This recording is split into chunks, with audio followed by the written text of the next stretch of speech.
So a lot of you guys have had a tendon injury before, especially if you're either athletic or you're into lifting weights, or heck, if you're just a middle-aged adult. I mean, they're very, very common. And I get this question a lot, like, should I rest it? Should I not?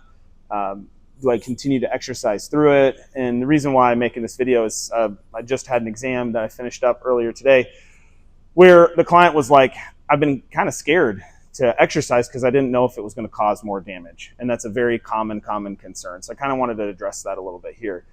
Pain does not equal damage. Now, we have to take that with a grain of salt, of course, because something is really debilitating.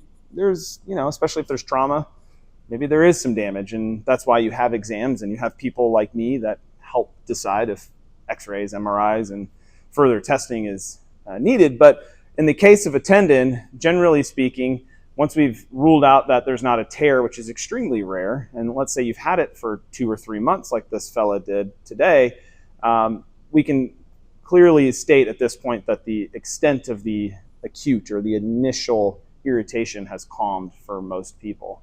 And so one thing that really helps tendons recover is slowly bringing their tolerance back up to exercise. And oftentimes I see a lot of people that jump way too far ahead, or they don't do much at all, and then either side of that coin doesn't make any progress.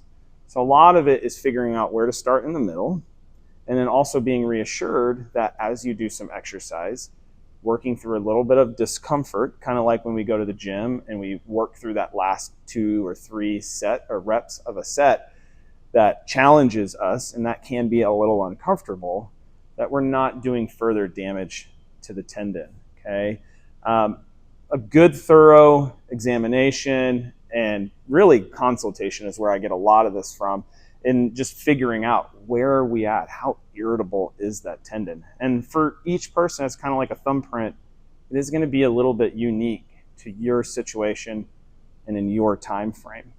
So if that thought process is running in through your head of, man, I don't know, I don't think I can exercise my tennis elbow, my golfer's elbow, my Achilles, or whatever tendon, because you're afraid there is some damage, then maybe it's time we rethink that, because we do have to push through a little bit of discomfort typically as we retrain these tendons to tolerate exercise again. So if you're concerned about something like that, if that thought has crossed your mind and you're kind of tired of going at it alone, give me a call or come on in and let's figure out how we can get you to the next step.